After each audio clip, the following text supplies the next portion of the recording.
a bar of dish soap. Yep, I said it. This is going to be dish soap for washing our dishes. This is going to be more eco-friendly than buying those plastic bottles full of liquid dish soap from the store.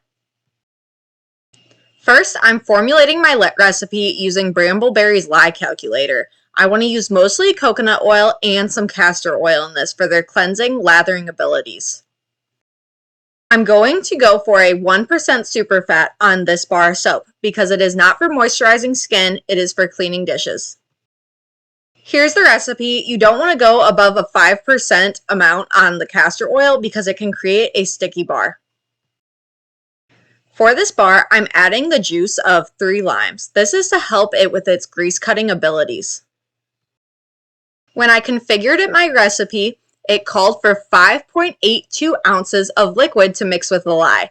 So what I'm going to do is I'm going to weigh out how much lime juice this gave me, subtract that from the 5.82 ounces, and then add the rest as water. So that between the lime and my filtered water, I have 5.82 ounces of liquid total.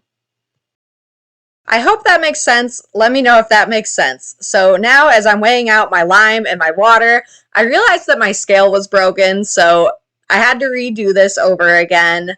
I had to switch to my shipping scale because this one is just trash. My baby threw it earlier today, so it's broken.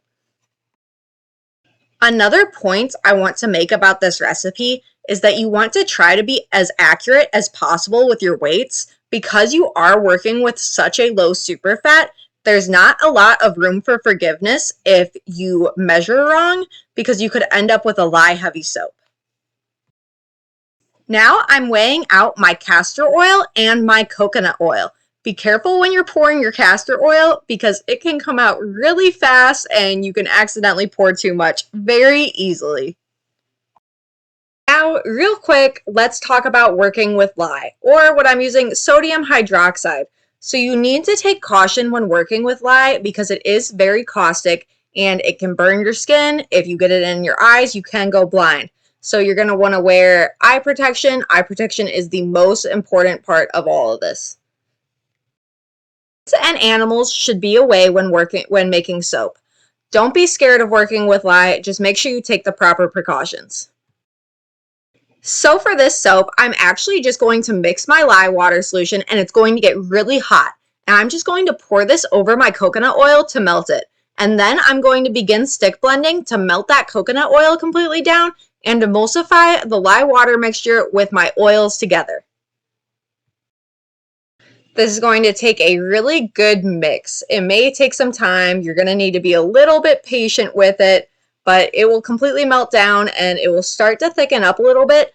But for this one, you don't want it to thicken up too much, at least in my instance, because the mold that I'm using is quite a bit detailed. So I don't want it to come to a thick trace before I pour it because I really want those details to show up in my final soap.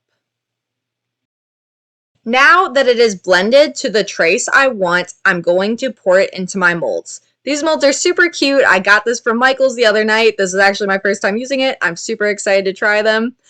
I'm still working on my camera video abilities, so sorry for the close-up of just my arm. I'm just taking my time trying to pour evenly into each cavity of the mold. You can see that the batter is still very liquidy. This makes it easy so that it fills up all those little details in these flower soaps. I would only really use these molds for something that creates a very hard bar of soap. This is because it is so detailed. You don't want it to get smushed when you try to take it out. So I'm going to let this sit for 24 hours before I take it out of the mold. Here I am the next day popping the soaps out of the mold. I am so happy with how this turned out. They all turned out great. The flower petals didn't get messed up or anything at all. The bars are very hard because of all of that coconut oil. I'm going to set these bars to cure for about a month. This is because it will still be going through saponification, the chemical reaction that creates soap, and also they will continue to harden even more and become bars that last even longer. I really can't wait to set these up in my kitchen to start washing my dishes with. I'm super happy to be using a more eco-friendly soap to wash my dishes. Thank you guys so much for watching. Don't forget to like and subscribe for more videos on how to make natural personal care products. So don't forget, you can find my soap at myhealthysoap.com.